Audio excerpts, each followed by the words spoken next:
Our world, warm, comfortable, familiar. But when we look up, we wonder, do we occupy a special place in the cosmos? Or are we merely a celestial footnote? Is the universe welcoming or hostile? We could stand here forever wondering. Or we could leave home on the ultimate adventure.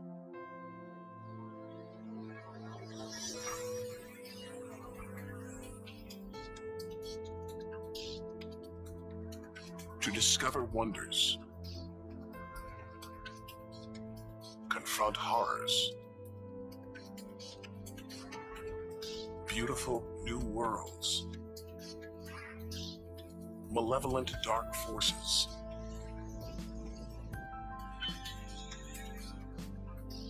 the beginning of time, the moment of creation. Would we have the courage to see it through? Or would we run for home?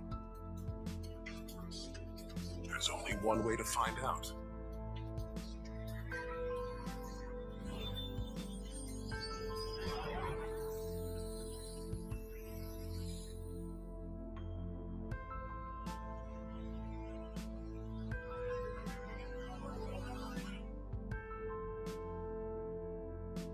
Our journey through time and space begins with a single step.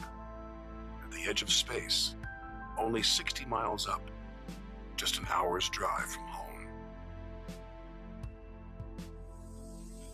Down there, life continues. The traffic is awful, stocks go on trading, and Star Trek is still showing.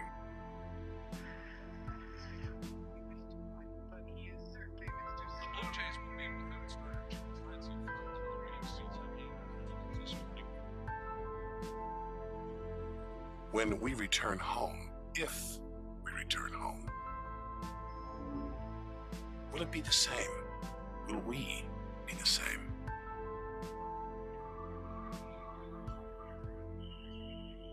We have to leave all this behind, to dip our toes into the vast dark ocean,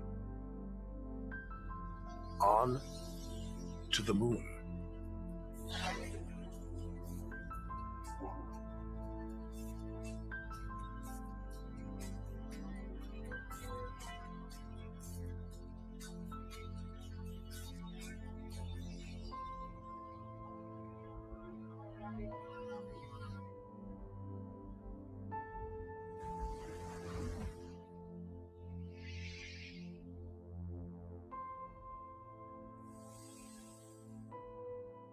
Dozens of astronauts have come this way before us.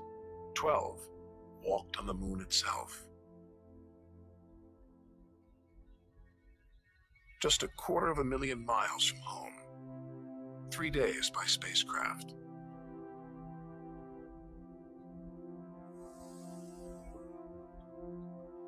Barren. Desolate. It's like a deserted battlefield, but oddly familiar. So close, we've barely left home.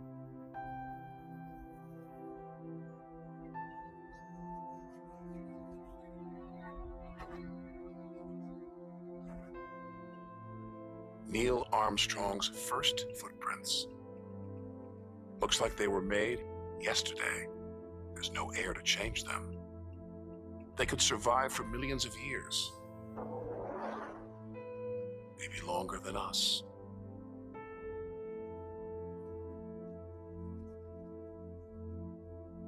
Our time is limited.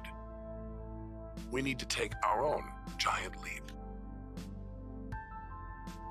1 million miles, 5 million, 20 million miles. We're far beyond where any human has ever ventured. Out of the darkness, a friendly face. The goddess of love, Venus. The morning star, the evening star. She can welcome the new day in the east, say goodnight in the west.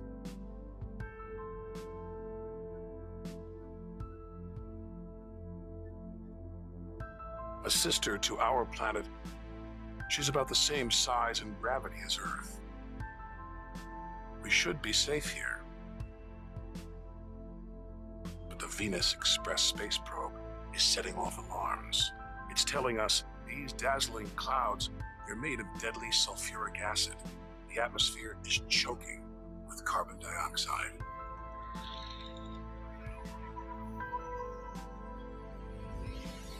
Never expected this. Venus is one angry goddess. The air is noxious, pressure unbearable, and it's hot, approaching 900 degrees. Stick around and we'd be corroded, suffocated, crushed, and baked.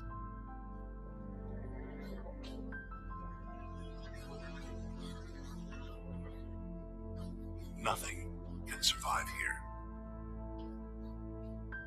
Not even this Soviet robotic probe. Its heavy armor's been trashed by the extreme atmosphere.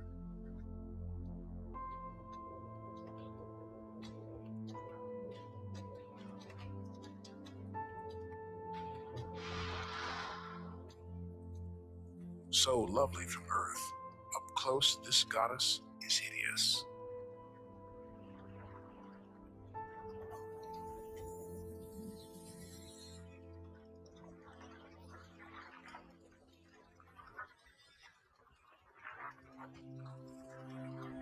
She's the sister from hell, pockmarked by thousands of volcanoes. All that carbon dioxide is trapping the sun's heat. Venus is burning up. It's global warming gone wild. Before it took hold, maybe Venus was beautiful, calm, more like her sister planet Earth. So this could be Earth's future.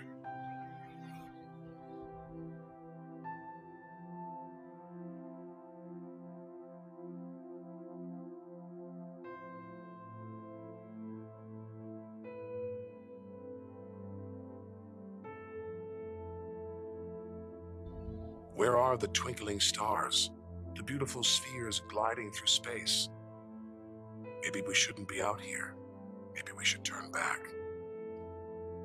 But there's something about the sun, something hypnotic, like the Medusa, too terrible to look at, too powerful to resist. Luring us onwards, on, like a moth to a flame. Wait, there's something else. Obscured by the sun. It must be Mercury. Get too close to the sun, this is what happens.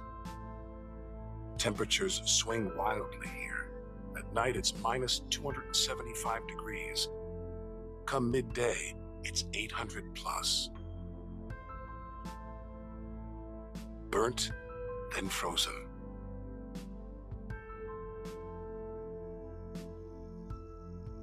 The Messenger space probe is telling us something strange. For its size, Mercury has a powerful gravitational pull. It's a huge ball of iron, covered with a thin veneer of rock, the core of what was once a much larger planet. So where's the rest of it? Maybe a stray planet slammed into Mercury, blasting away its outer layers in a deadly game of cosmic pinball. Whole worlds on the loose, careening wildly across the cosmos, destroying anything in their path, and we're in the middle of it. Vulnerable, exposed, small.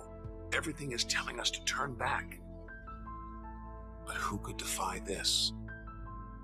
The sun, in all its mesmerizing splendor.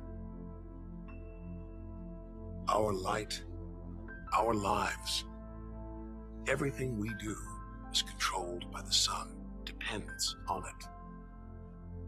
It's the Greek god Helios driving his chariot across the sky. The Egyptian god Ra, reborn every day. The summer solstice sun rising at Stonehenge. For millions of years, this was as close as it got to staring into the face of God.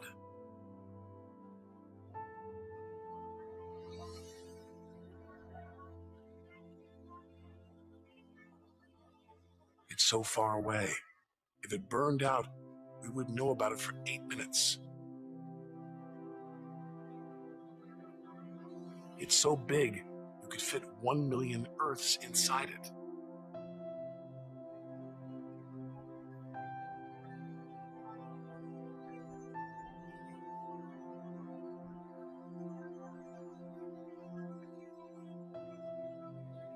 But who needs numbers? We've got the real thing. We see it every day, a familiar face in our sky. Now, up close, it's unrecognizable. A turbulent sea of incandescent gas. The thermometer pushes 10,000 degrees. Can't imagine how hot the core is. Could be tens of millions of degrees.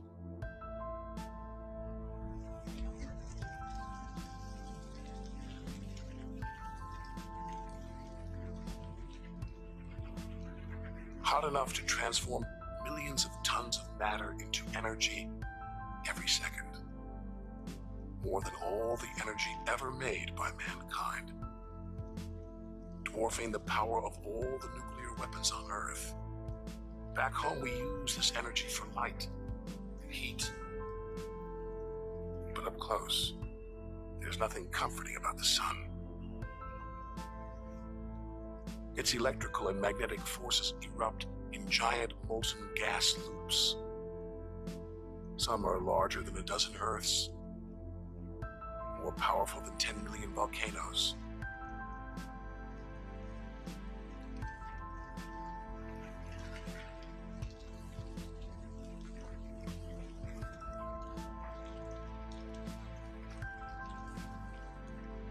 When they burst through, they expose cooler layers below,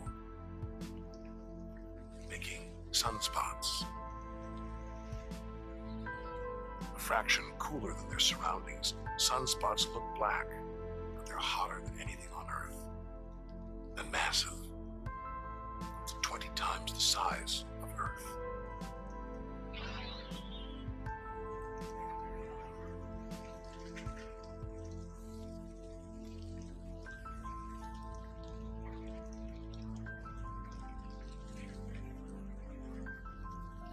One day, all this will stop. The sun's fuel will be spent.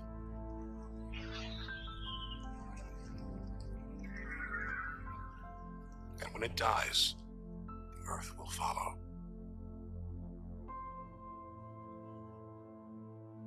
This God creates life, destroys it, and demands we keep our distance.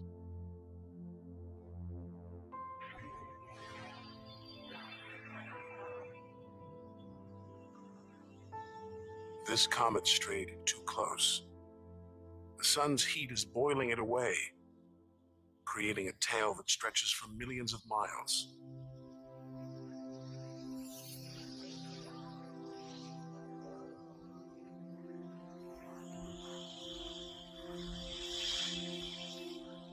It's freezing in here.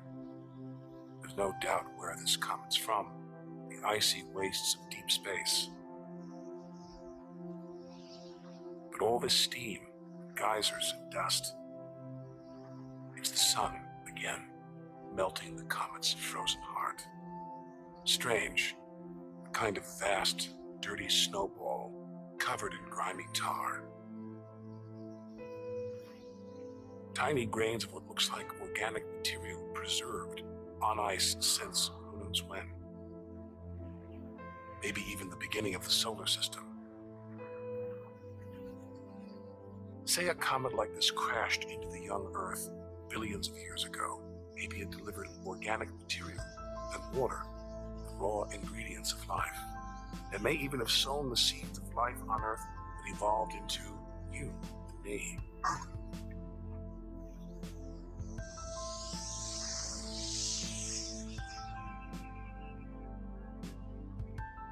Let's say it crashed into the Earth.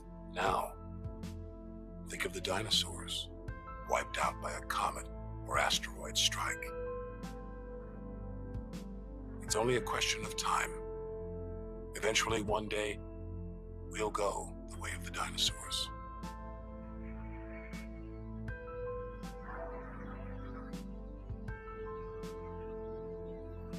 If life on Earth was wiped out, we'd be stuck out here, homeless, adrift in a hostile universe. We need to find another home.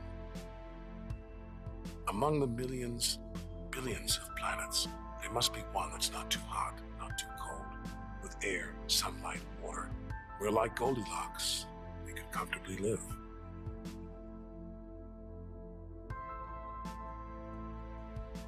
The red planet, unmistakably Mars. For centuries, we've looked to Mars for company, for signs of life.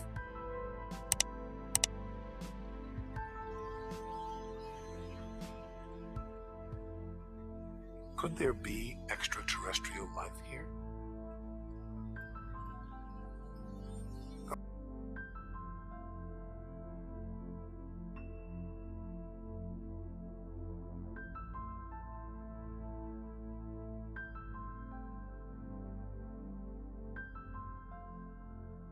Are we ready to rewrite the history books, to tear up the science books, to turn our world upside down? What happens next could change everything.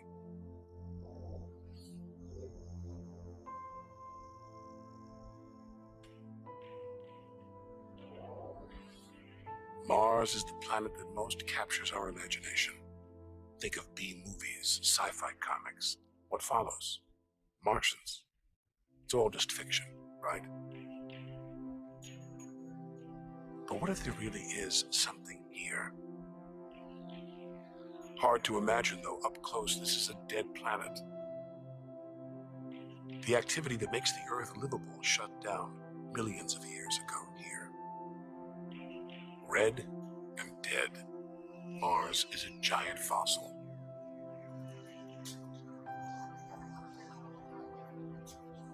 Wait, something is alive.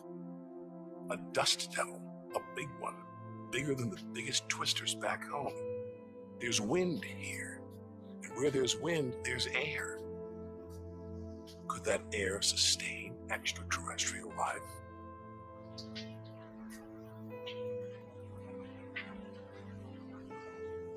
It's too thin for us to breathe. And there's no ozone layer, nothing to protect us against the sun's ultraviolet rays. There is water, but frigid temperatures keep it in a constant deep freeze. It's hard to believe anything could live here. Back on Earth, there are creatures that survive in extreme cold, heat, even in the deepest ocean trenches. It's as though life is a virus. It adapts, spreads.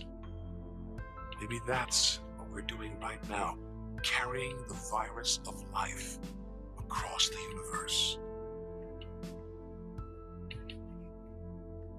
Even in the most extreme conditions, life usually finds a way. But on a dead planet, with no way to replenish its soil, no heat to melt its frozen water,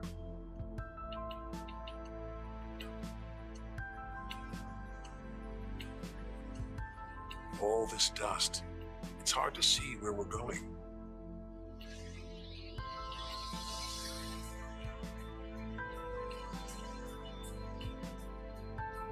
Olympus Mons, named after the home of the Greek gods, a vast, ancient volcano, 3 times higher than Everest. There's no sign of activity. Since its discovery in the 1970s, it's been declared extinct. Hang on. These look like lava flows. but any sign of lava should be long gone, obliterated by meteorite craters. Unless this monster isn't dead, just sleeping. There could be magma flowing beneath the crust right now, building up, waiting to be unleashed. Volcanic activity could be melting frozen water in the soil, pumping gases into the atmosphere, recycling minerals and nutrients, creating all the conditions needed for life. This makes the Grand Canyon look like a crack in the sidewalk. Endless desolation, so vast it would stretch all the way across North America. But here, signs of activity, erosion, and what looks like dried up riverbeds.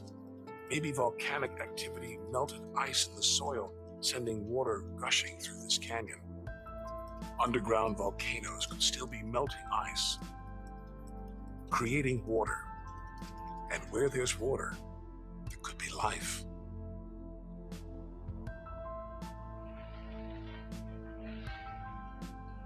The hunt for life is spearheaded by this humble fellow, the NASA rover Opportunity. It's finding evidence that these barren plains were once ancient lakes or oceans that could have harbored life.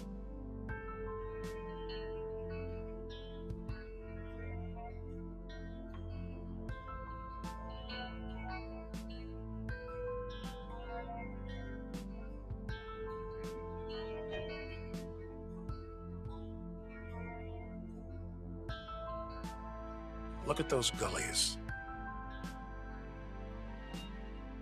Probes orbiting Mars keep spotting new ones. More proof that Mars is alive and kicking.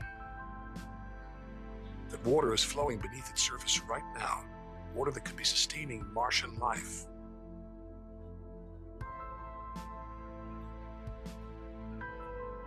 Now all we have to do is find it.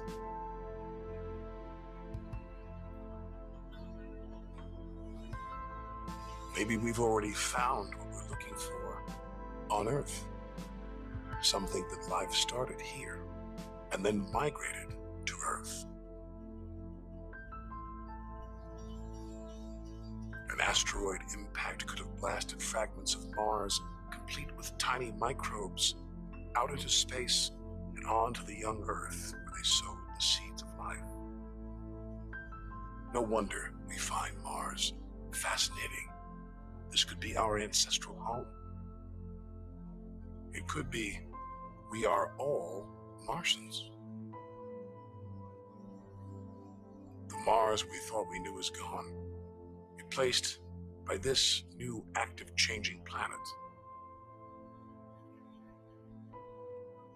And if we don't know Mars, our next door neighbor, how can we imagine what surprises lie ahead?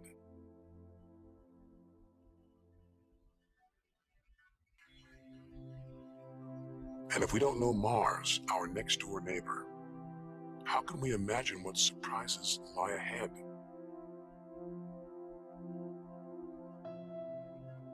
Our compass points across the cosmos, back in time 14 billion years, to the moment of creation.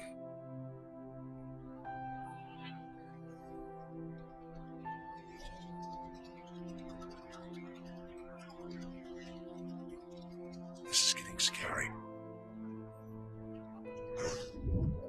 It's like being inside a giant video game.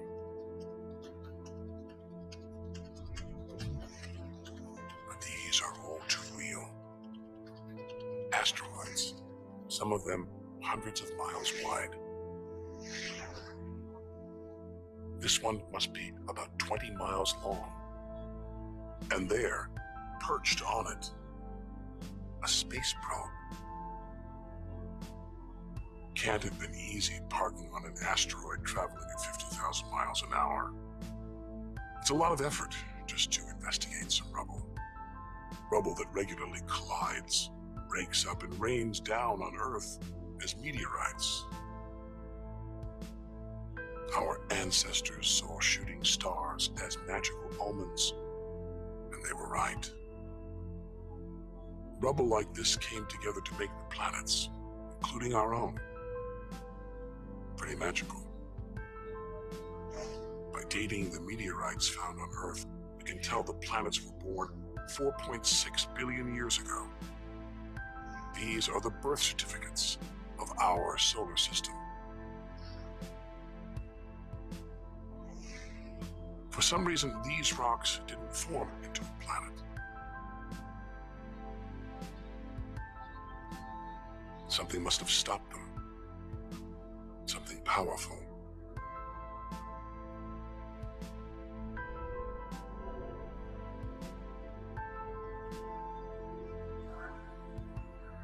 Jupiter.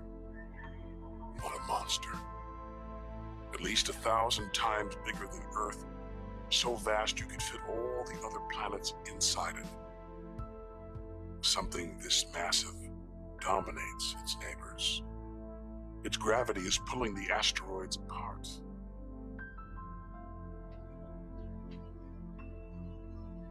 And it's breathtaking.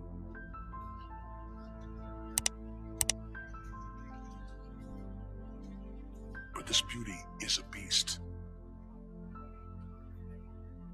It's almost all gas. Land here and we'd sink straight through its layers into oblivion.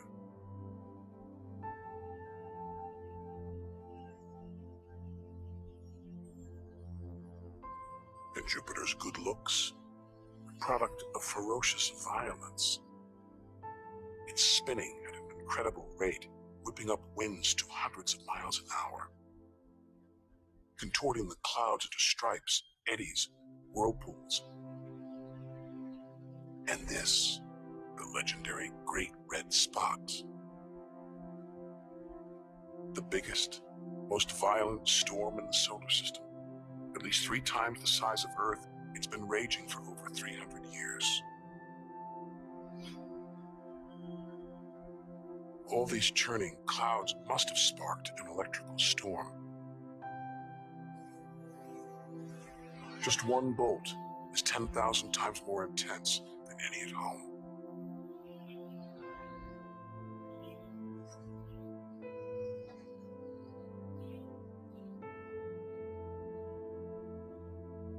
Looks like the safest place to see Jupiter is from a distance. Up there at the poles, those dancing lights, they're like the auroras back home. But the Geiger counter is going wild. Even these are deadly, generated by lethal radiation.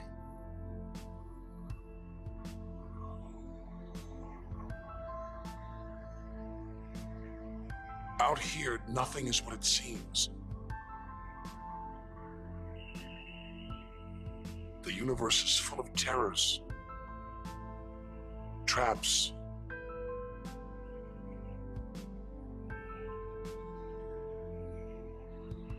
maybe this is a safe haven, the multicolored moon Io.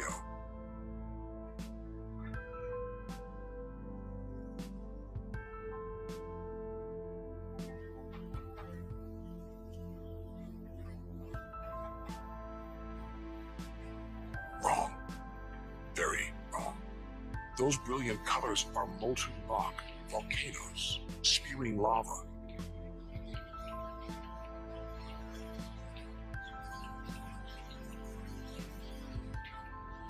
Our journey across the universe is turning into a struggle for survival. We've got to hope that if we outlast the dangers, we'll be rewarded by wonders beyond imagination.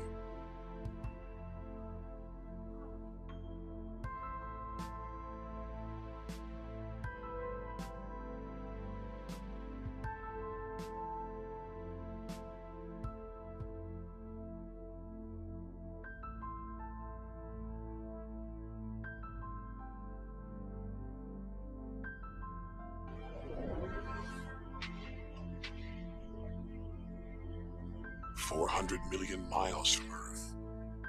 Flying a commercial airliner here would take nearly a century.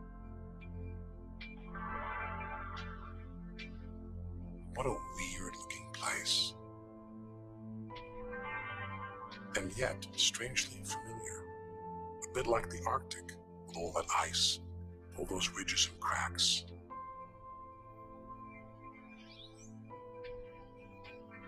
It's Jupiter's moon, Europa. And maybe like the Arctic, this ice is floating on water, liquid water. But we're 500 million miles from the sun. Surely Europa is frozen solid.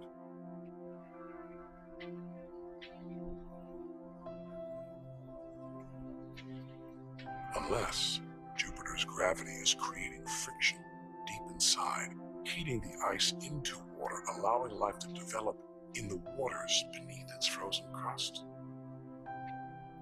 We might be feet away from aliens, from a whole ecosystem of microbes, crustaceans, maybe even squid. The only thing between us and the possibility of alien life, this layer of ice. But until we send a spacecraft to drill here, Europa's secrets will remain beyond reach.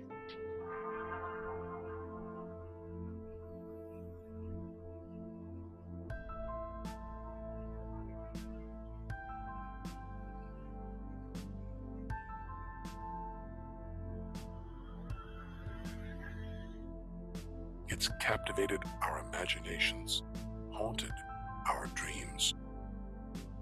And here it is, spinning before our eyes. Saturn, named for the Roman god who reigned over a golden age of peace and harmony.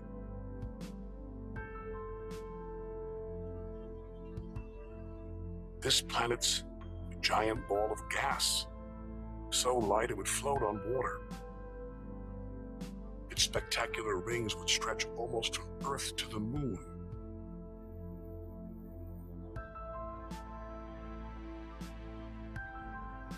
There's the Cassini orbiter. It's picking up ghostly radio emissions, probably generated by auroras around Saturn's poles. This is the real music of the spheres. Cassini's telling us where these rings came from. They're the remnants of a moon shattered by Saturn's gravitational pull. Incomparable beauty from total destruction.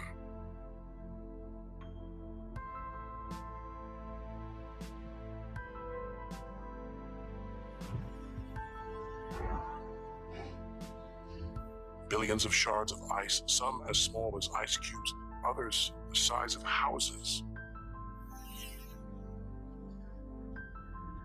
They collide, break apart, reassemble. It's like a snapshot of our early solar system. As dust and gas orbited the newly born sun, and gravity worked its magic, pulling the lumps together until from space trash like this, our home emerged.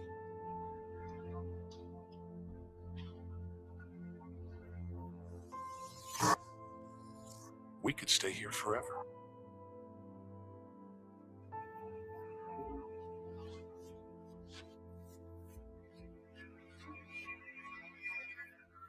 But there's so much further to go, so much more to see.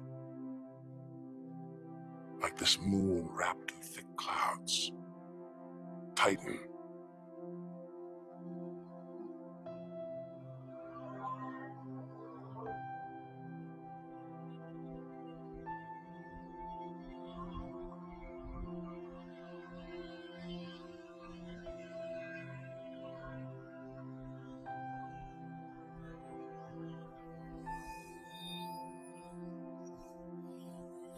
There's an atmosphere down here.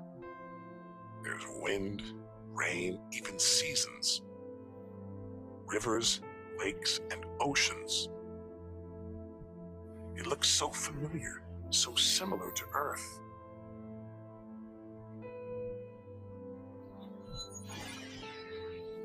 But that's not water. It's liquid natural gas, hundreds of times more natural gas than all the Earth's oil and gas reserves. Maybe one day we'll use this energy to fuel a colony. Assuming there isn't life here already.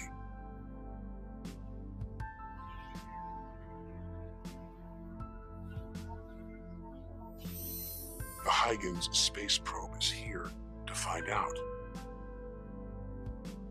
It's telling us there's organic material in the soil, but it's so cold, minus 300 degrees. There's no way life could develop unless Titan warms up. The sun is supposed to get hotter. When it does, maybe life will spring up here, just like it did on Earth. And as the Earth gets too hot for us, maybe we'll move to Titan. One day we might call this distant land home.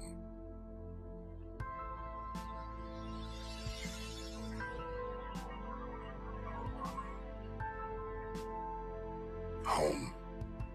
We're at least 700 million miles away now.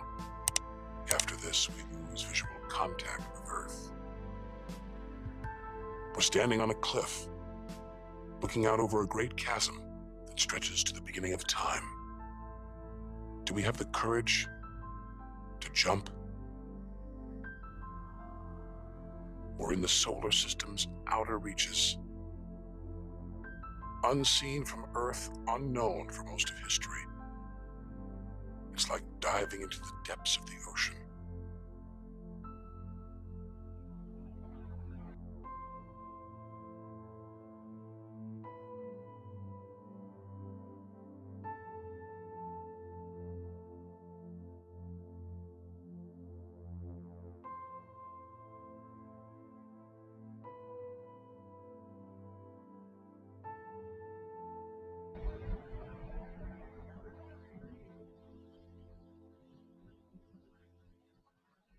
Those rings make it look like Uranus has been tilted off its axis, toppled over by a stray planet.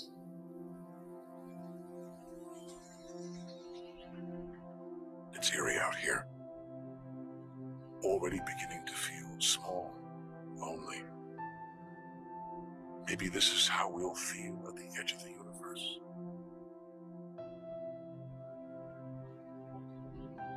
But we've barely left the shore. If the solar system was 1 mile wide, so far we've traveled about 3 inches.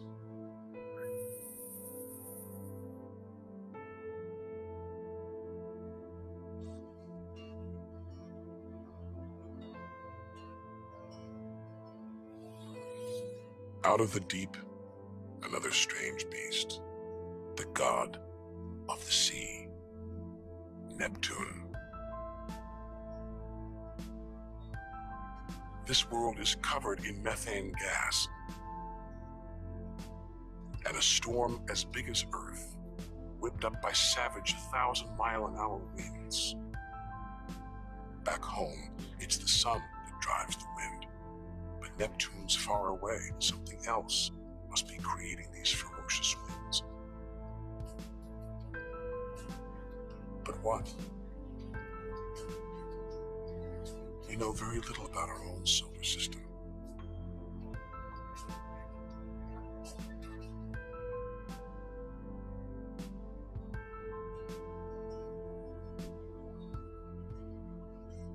After all those balls of gas, a solid moon. Triton. Solid, but not stable. Just look at those geysers, cosmic smokestacks, pumping out strange soot. And this moon is revolving around Neptune in the opposite direction of the planet's spin. A cosmic battle of wills that this angry moon is destined to lose. Neptune's massive gravity is pulling on Triton, slowing it down, reeling it in. One day, it will be ripped apart by Neptune. And that's it. No more moons, no more planets in our solar system. It's getting colder. We're getting further from the sun, slipping from the grip of its gravitational tentacles. But this isn't a void. It's teeming with frozen rocks, like Pluto. Until recently, we thought Pluto was alone. Beyond it, nothing. We were wrong. More frozen worlds. Discoveries so new nobody can agree what to call them. Plutinos, ice dwarfs, cubiwanos. Our solar system is far more chaotic and strange than we had imagined. Now we're 8 billion miles from home. The most distant thing ever seen that orbits the sun. Another small icy world, Sedna, discovered in 2003. Its orbit takes 10,000 years to complete.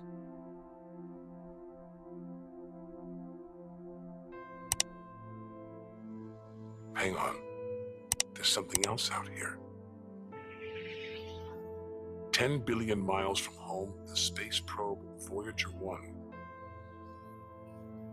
This bundle of aluminum and antennae give us close-up views of the giant planets and discovered many of their strange moons.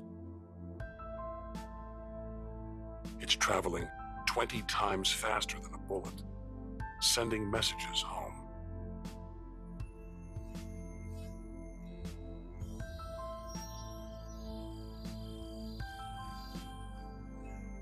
That gold plaque is a kind of intergalactic message in a bottle, a greeting recorded in different languages.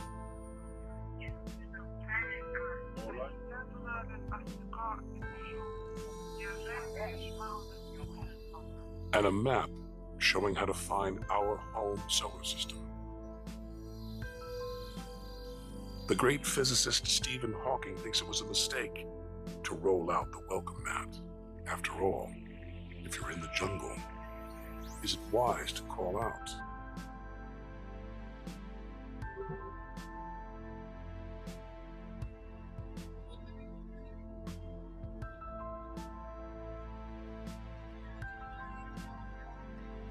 These comets look like the ones we saw earlier. There's a theory that the raw materials for life began out here on a rock like this until something dislodged it, sending it hurtling towards the Earth. And seeing all this ice, maybe comets carried water to Earth too. The water in the oceans, in your body. All from this distant celestial ice machine.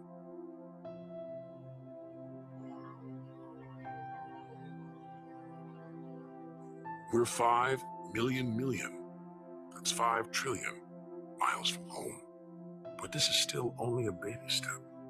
Ahead, trillions of miles, billions of stars. Time to stop looking back and start looking ahead. To step out into the big wide universe.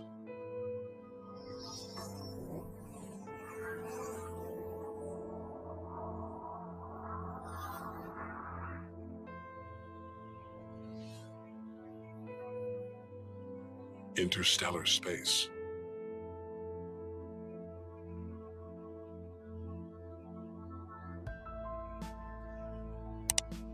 Billions of stars like our own sun, many with planets, many of those with moons.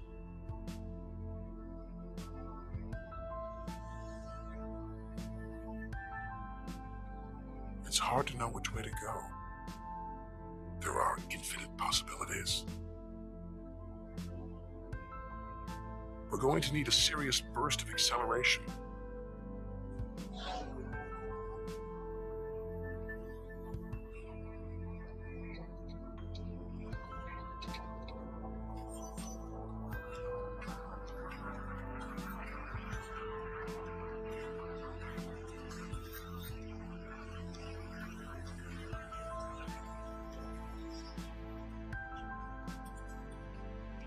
25 trillion miles from home.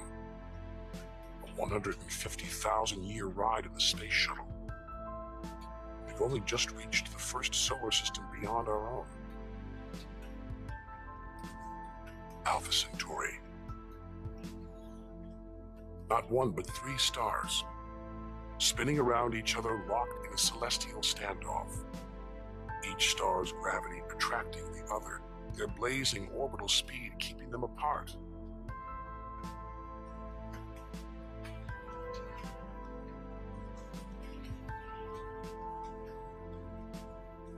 Get between them and we'd be vaporized. Trillions of miles from home. So far that miles are becoming meaningless. Out here we measure in light years. Light travels 6 trillion miles a year, so we are over 4 light years from home. Distances so vast, they're mind-boggling.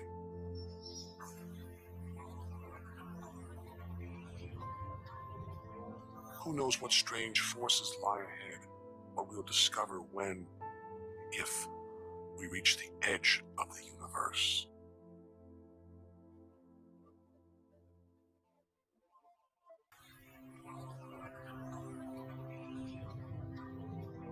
Who knows what strange forces lie ahead, or we'll discover when, if, we reach the edge of the universe.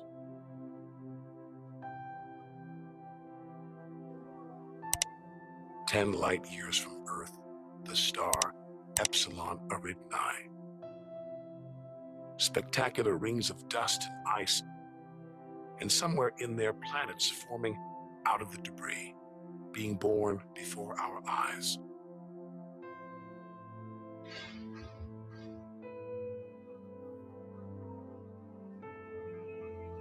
Asteroids, comets, everywhere.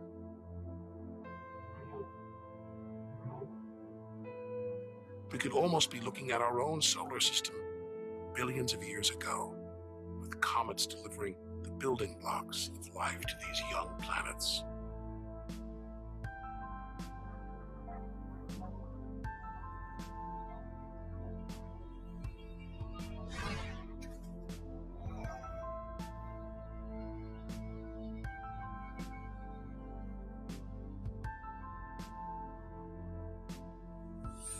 At the center of all the action, a star smaller than our sun, still in its infancy. Any life in this solar system would be primitive at best.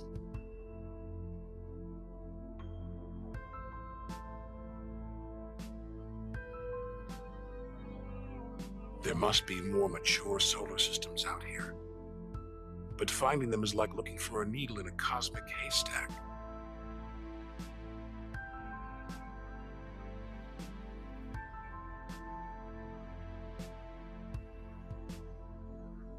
Light years from Earth. Star Gliese 581.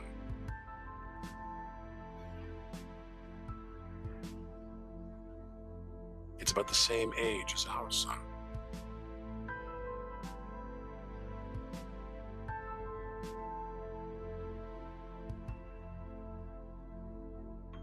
This planet is just the right distance from its sun.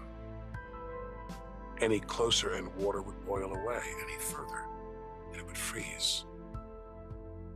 Ideal conditions for life to emerge.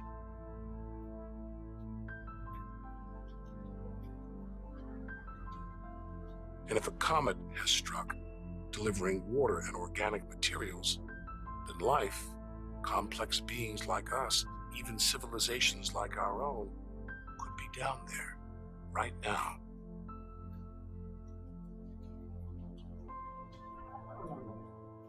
They could be tuning into our TV signals, watching shows from 20 years ago.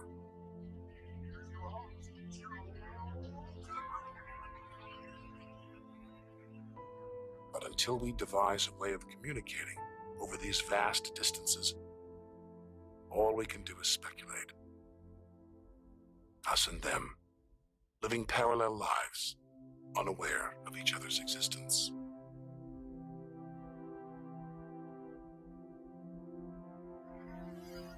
Unless life has come and gone,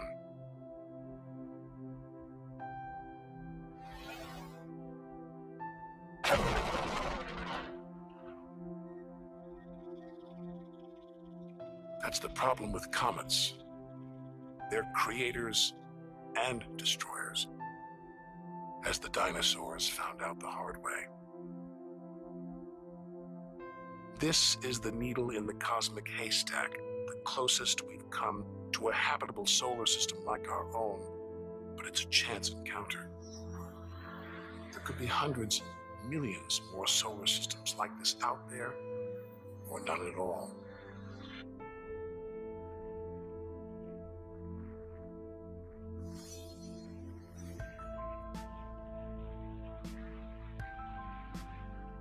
Some of the atmosphere on this planet, Bellerophon, is being boiled away by its nearby star.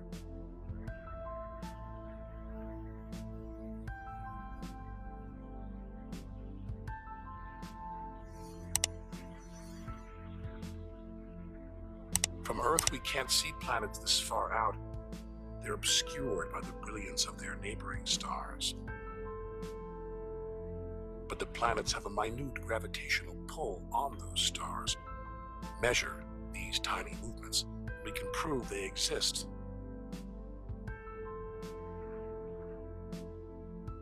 That's how we tracked down Bellerophon in the 1990s, and hundreds of other distant planets.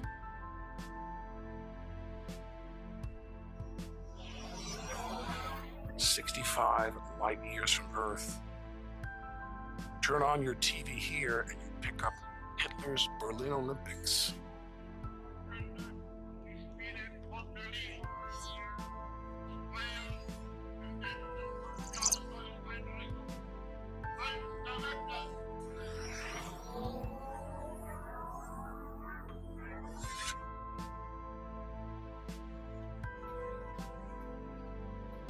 Twin stars of Algol, known to the ancients as the demon star. From Earth, it appears to blink as one star passes across the other. Up close, it's even stranger. One star is being sucked towards the other.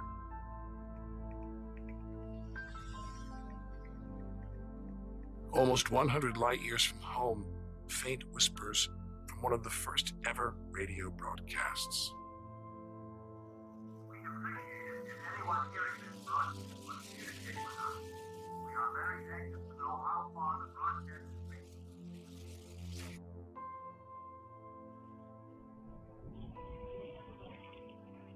From here on out, it's as if the Earth never existed.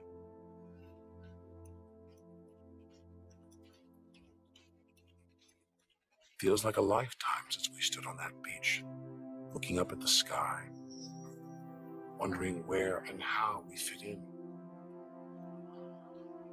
We've learned one thing for sure. The universe is too bizarre, too startling for us to guess what lies ahead.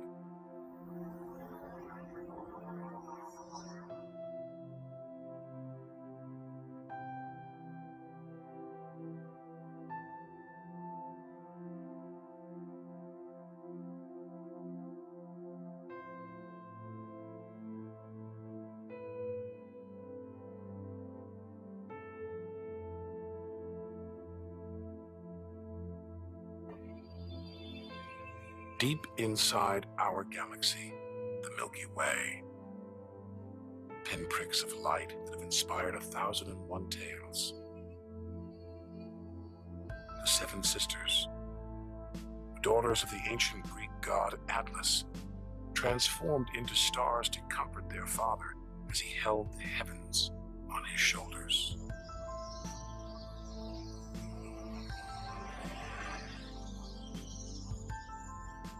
This giant, Betelgeuse, the brightest, biggest star we've seen so far, 600 times wider than our sun.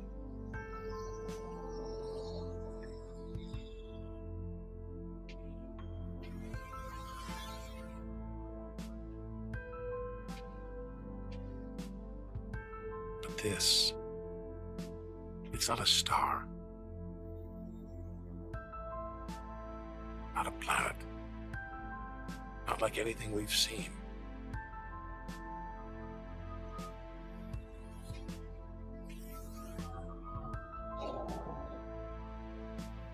A ghostly specter more than 1,300 light years from Earth, Orion's dark cloud. Dust and gas shrouding us.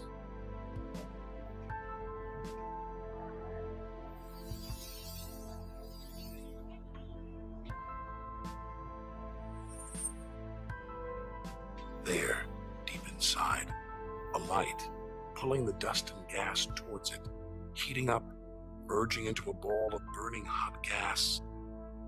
Like a star, like our sun, in miniature. Inside, it's millions of degrees, so hot it's beginning to trigger nuclear reactions, the kind that keep our sun shining, making energy, radiation, light. A star is being born.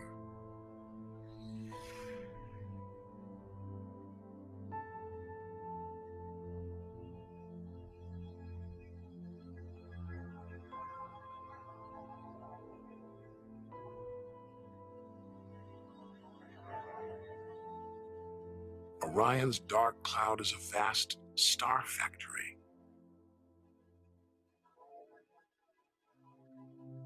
We're witnessing the birth of the future universe.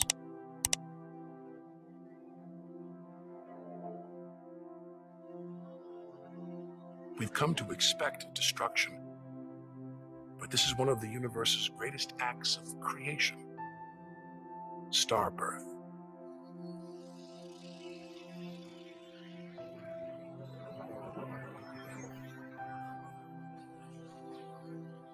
This doesn't look right.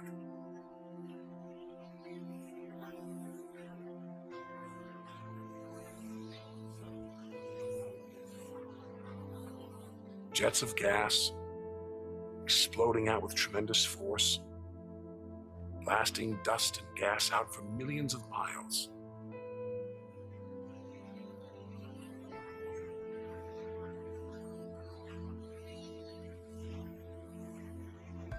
It's unbelievably violent and creative. Nebula, vast glowing clouds of gas hanging in space. With no wind out here, they'll take thousands of years to disperse. They seem to be forming a vast stellar sculpture. Nature is more than a scientist, an engineer. It's an artist on the grandest of scales.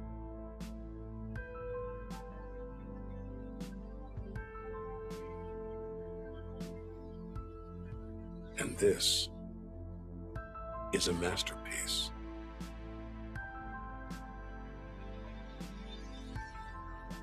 Stars are born, grow up, and then what? Do they die? Do they slip quietly into the night or go out with a bang?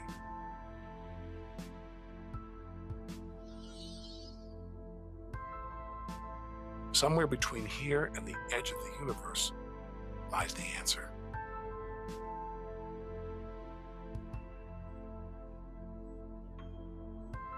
Luminous clouds suspended in space, encircling what was once a star like our own sun. All that's left of it are these brightly colored gases, elements formed by nuclear reactions deep inside, released into space on its death. Green and violet, hydrogen and helium, the raw materials of the universe. Red and blue, nitrogen and oxygen, the building blocks of life on Earth. For us to live, stars like this had to die. Every atom in our body was produced by nuclear fusion. in stars that died long before the Earth was even born. We are all the stuff of stars. Our family tree begins here.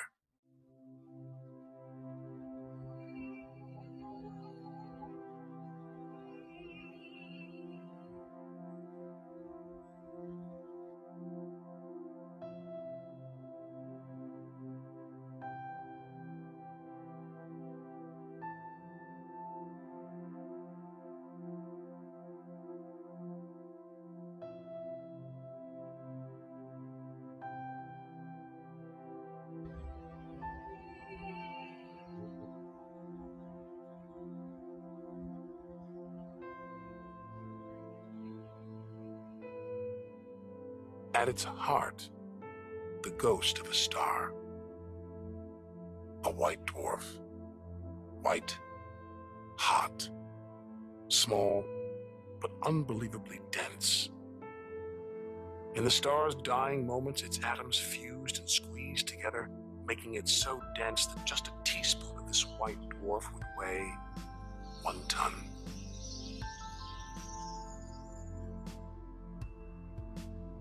It's a chilling premonition of our sun's fate. 6 billion years from now, it'll become a white dwarf. Its death will herald the end of life on Earth. Makes you wonder how many other worlds have come and gone. Celestial stories left untold. Lost forever. But the greatest story of them all is still to be told. We must go back through time to the very first chapter to learn how the universe began.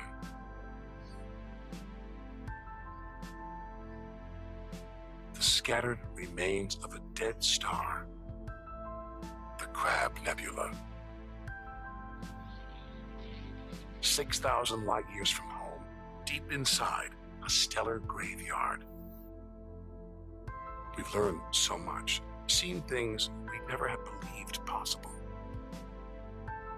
Now sights like this, wonders once beyond imagination, we take in our stride. We're ready to face whatever lies ahead, determined to reach the edge of the universe. This is the calm after the storm, after a massive explosion, a supernova that turned a star into dust and gas.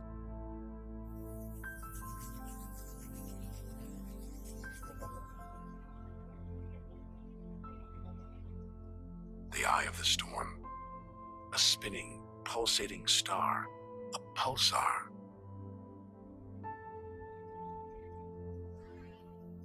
Gravity has squeezed the giant star's core down to this.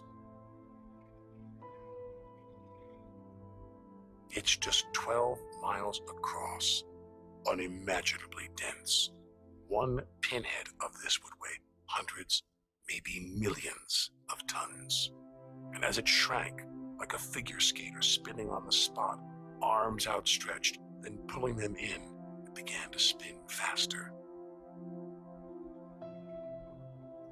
2 beams of light, energy, radiation, spinning 30 times a second, powering the huge cloud of dust and gas. There's so much radiation here, more even than on the sun.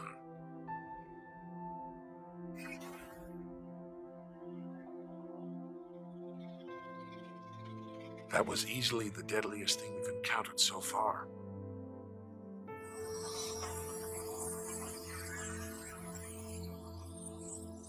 Once it would have terrified us. But now we realize that without the dangers, there'd be no wonders. Without the nightmares, there'd be no dreams.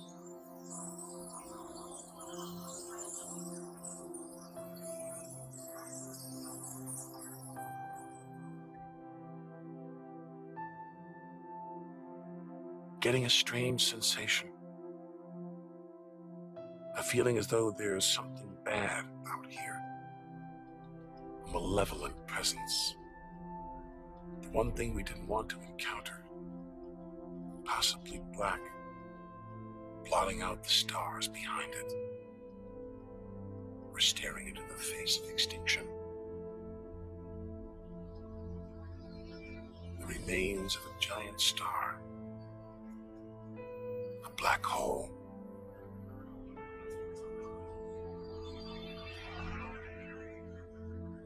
Far denser than a pulsar. And impossible to resist.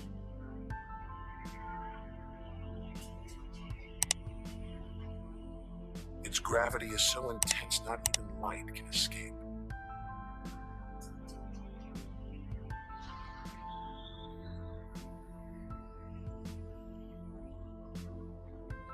This asteroid, it's a lump of solid rock, but it's actually stretching, being dragged towards the gaping hole. Inside, there's no matter as we know it. No time, no space. All the rules of physics collapse.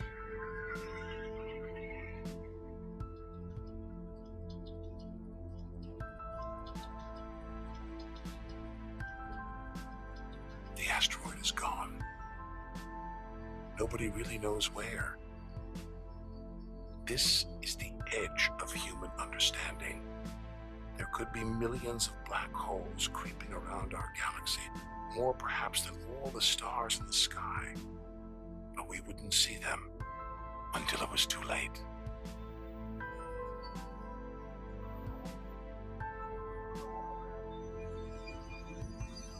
Like this star, spiraling, disappearing down an invisible sinkhole. Who's to say we don't live inside a vast black hole? That the whole universe isn't inside one right now, inside another universe. Think about it for too long and your mind reels. Sometimes it feels like the more we see, the less we know.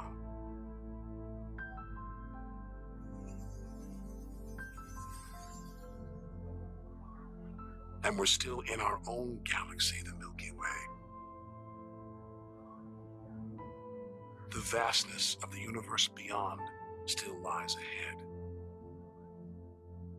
The wonders, the dangers, the secrets, they're out there, waiting to be discovered.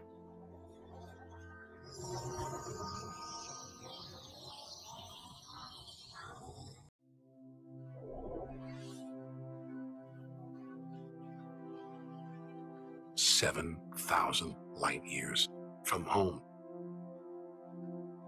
It's as though we're in a forest thick with trees, each so beautiful, so fascinating, it's impossible to look beyond, to see the bigger picture. We have to find a way through to reach the clearing at the galaxy's edge.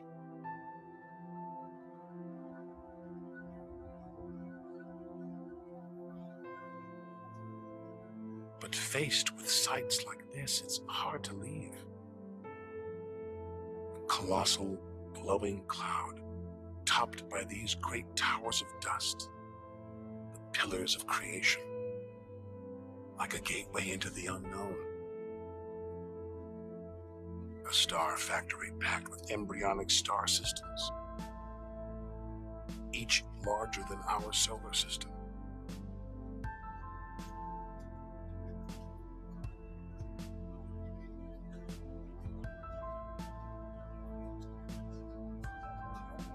We have to resist its siren song, tear ourselves away, to carry on towards the edge of the galaxy.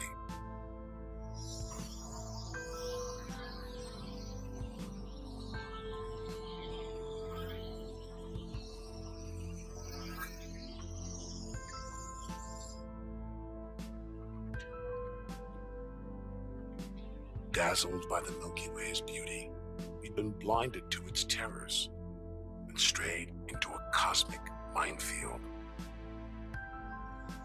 Like an explosion in slow motion, a massive star millions of times brighter than our sun. It's going into meltdown. The fuel that sustains it is running out, the nuclear reactions that power it winding down. We're watching its death throes.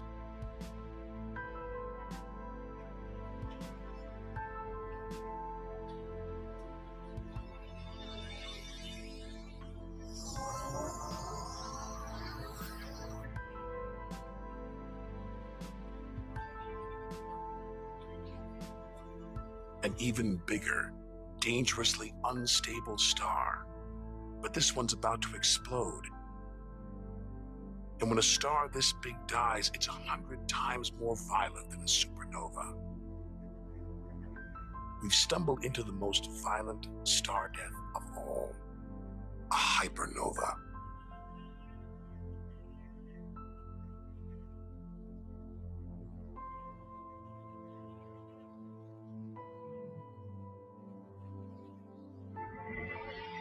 The core's collapsed. It's becoming a black hole.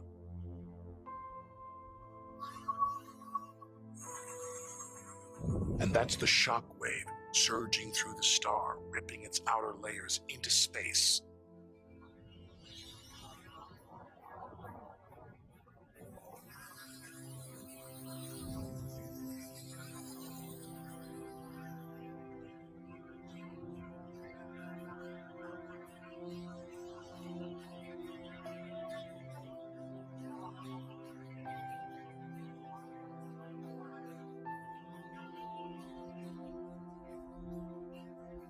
Deadly hypernovas, frozen comets, scorched planets, white dwarfs, red giants.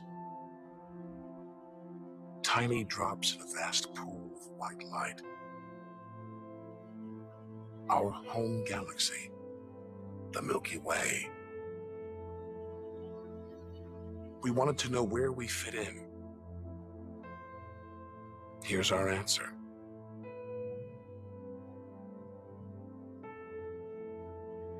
Civilizations past and present, everyone that's ever lived. The smallest bug, the highest mountain, all of it invisible, not even a tiny speck.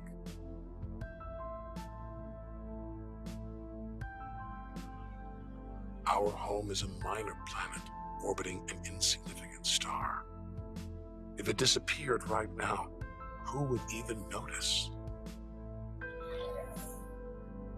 And yet, so far we've found nowhere else we would rather live, nowhere we could live.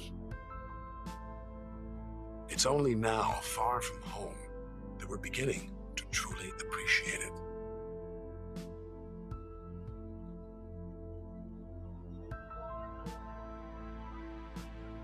Look at all these stars, hundreds of thousands of them.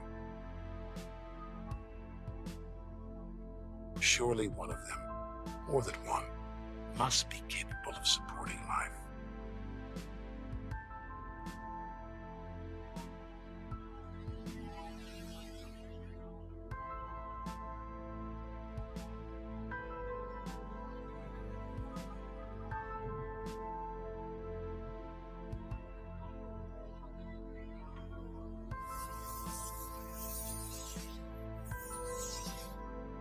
Maybe here in this swarm of stars, the Great Cluster.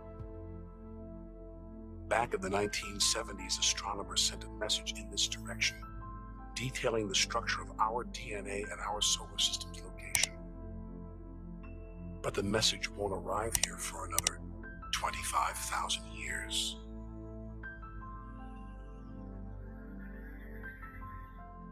We haven't found alien life yet. But neither have we found any reason to believe it isn't out there, somewhere. There's an equation devised to estimate the number of other advanced civilizations. The result is startling. There could be millions of civilizations just in our own galaxy.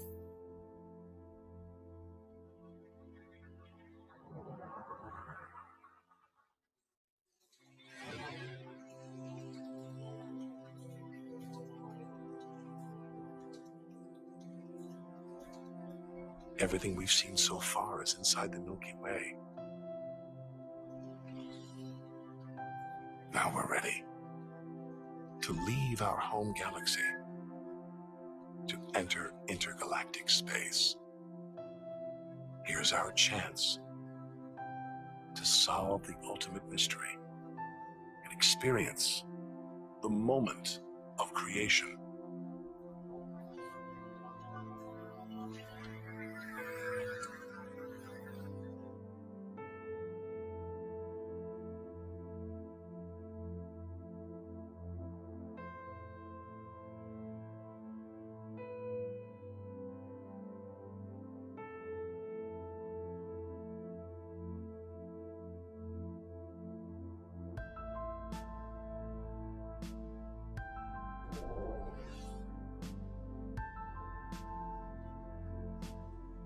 Beyond the Milky Way, through the vast expanse between galaxies, against all the odds, we made it to intergalactic space.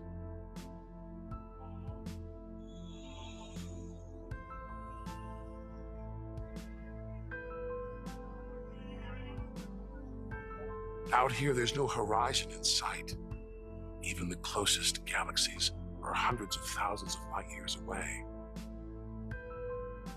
The remains of galaxies are ripped apart by the Milky Way's huge gravitational pull, scattered among nothing.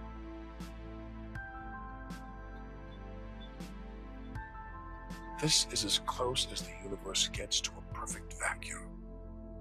But even this isn't totally empty. There are thin wisps of gas, fine traces of dust, and something else. Dark matter. So mysterious we can't see it, feel it, taste it, touch it, or even measure it. Yet so common, it could make up over 90% of all the matter in the universe. If dark matter does exist, it means there's no such thing as empty space. Even out here, we're surrounded by matter. We think it exists because of its apparent hold on galaxies, like this one, the large Magellanic Cloud.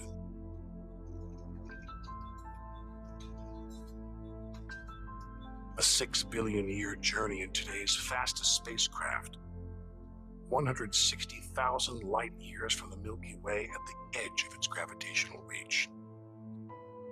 This galaxy should spin off into space, but something is holding it here, something invisible, powerful, dark matter. Stars, clusters of stars, nebulae. It's a vast astronomical treasure trove.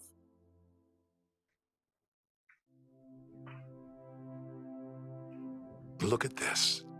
It's like a string of gleaming pearls. It's a fireball expanding out from what must have been a massive explosion, a supernova. So bright that when light from the explosion reached Earth 20 years ago, it was visible to the naked eye. And so violent, it triggered a string of nuclear reactions, forcing atoms together, creating new elements, gold, silver, platinum, blasting them out into space.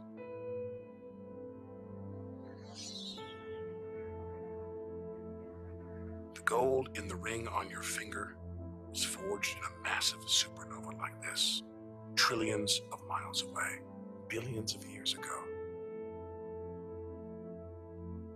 Before we left home, the universe seemed separate, something out there, up in the sky. But now we know better. We are the universe, and it is within us.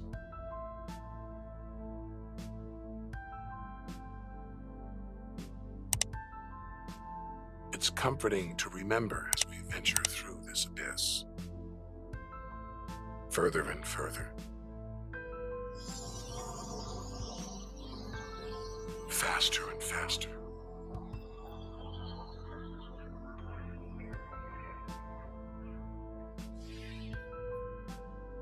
the Andromeda Galaxy, 2.5 million light years away. It's racing through space. Everything blown apart like shrapnel in an explosion. We're seeing this galaxy as it was when our ape-like ancestors first walked on the African plains.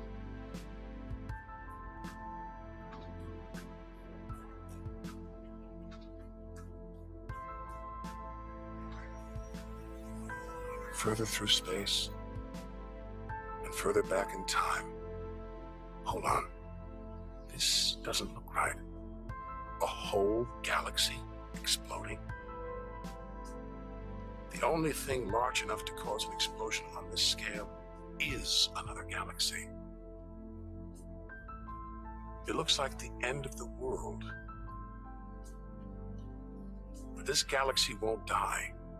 It'll be reborn. A new shape, perhaps even new stars, as dust and gas collide, creating friction, shock waves, triggering the birth of stars.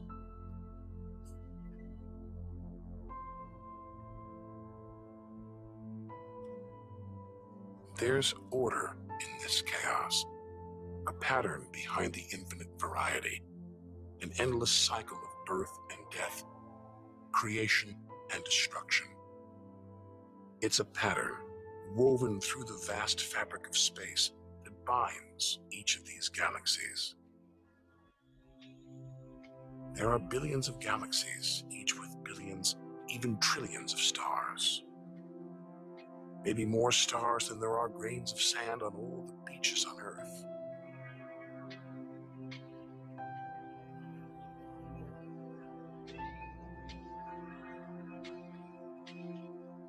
We're finally beginning to see the big picture.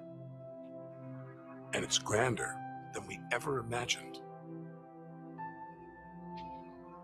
This galaxy, the huge Pinwheel Galaxy, is so far from Earth that if we send a message home now, it will take 27 million years to get there.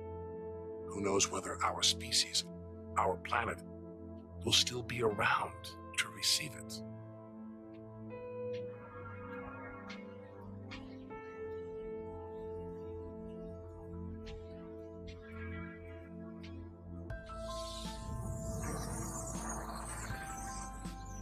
Travel on, back through time.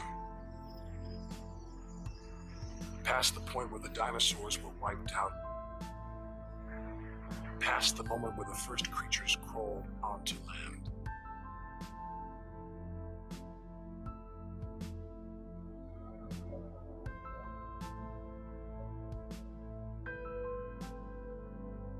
Two billion light years from home, closing in on the edge of the universe, going back to the beginning of time. This isn't a galaxy. It's brighter than 100 galaxies. A blinding beam of energy surging for trillions of miles.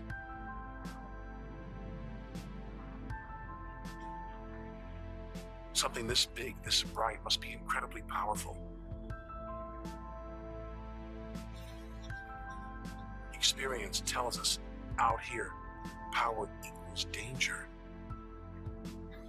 It looks like a quasar, the deadliest thing in the universe. Our journey could be over.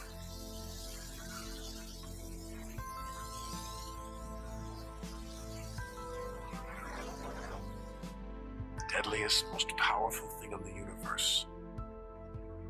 Quasar, a swirling cauldron of superheated gas.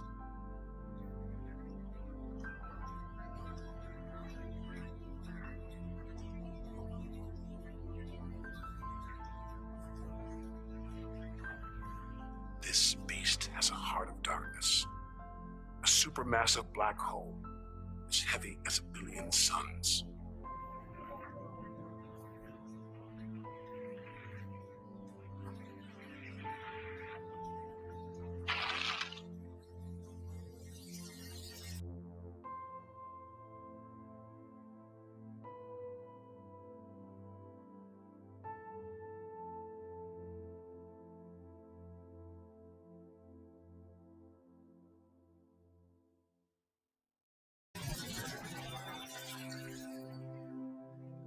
It's ripping apart whole stars, devouring them until they're nothing, lost forever from the visible universe.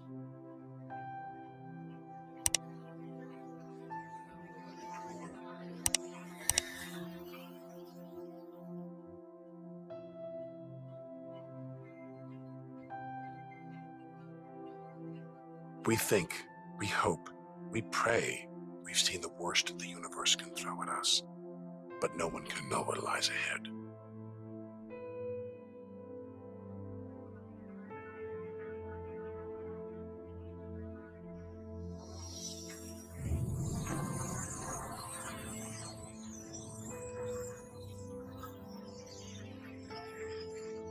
We'll need to go further, go faster.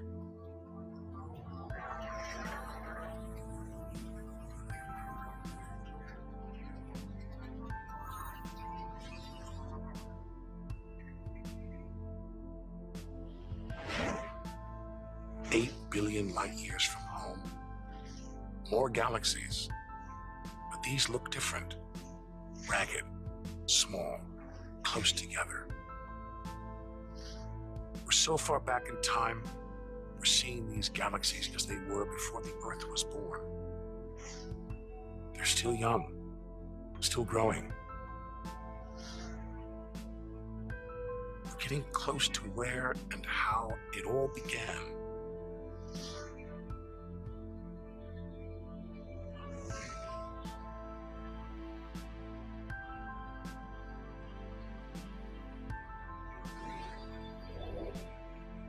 Look at the galaxies now. They're more like primitive plankton floating in a vast dark ocean.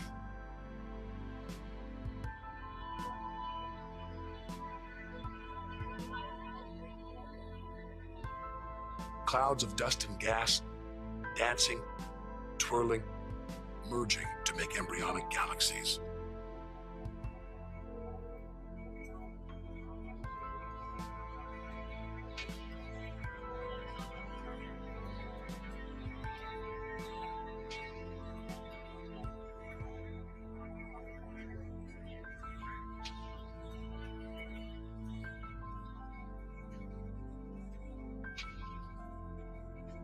They're disappearing.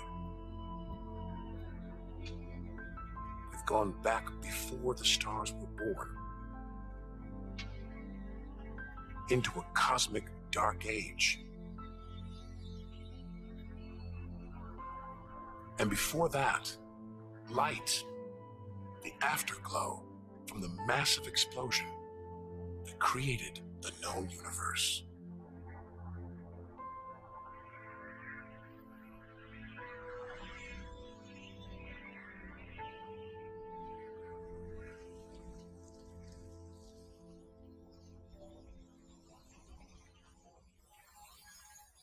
This is it. We've made it. The edge of the universe. 80 billion trillion miles from home. 13.5 billion years ago.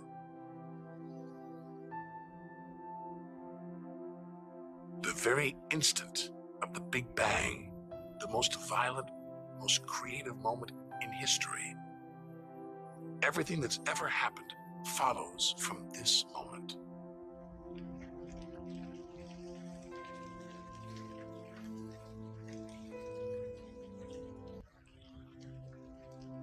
Every religion, every culture has pondered it. But we still don't know what sparked this act of creation or why.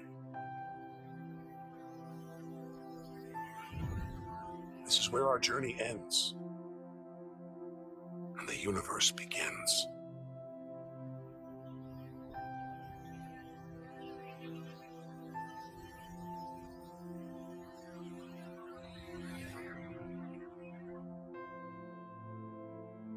An infinitely hot, small, dense point erupts.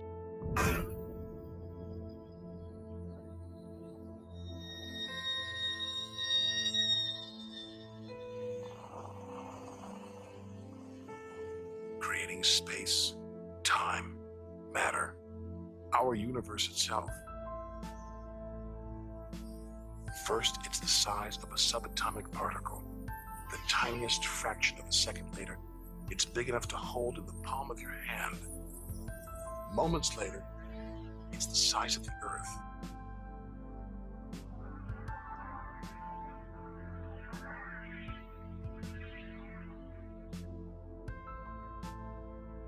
Today, the light from the Big Bang is still spreading out. You can hear it as a radio hiss.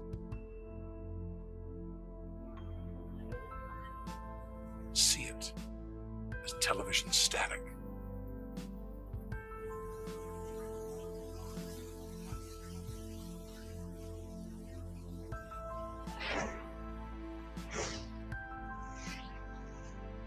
All the wonders we've seen on our journey are sparks flying out from the Big Bang. Galaxies, stars, planets, all cosmic debris. We go forward through time, riding the blast wave.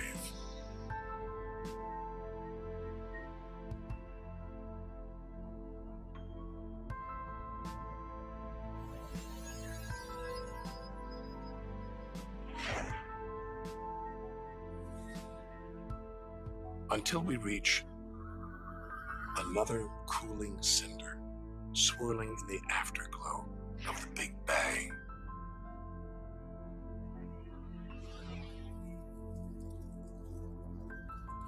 We're back where we started, home. Only now can we really know it. Smaller, more fragile than we ever imagined. Destined to die, swallowed by a dying sun. But we shouldn't despair. We should rejoice. We've managed to experience the wonders of the universe.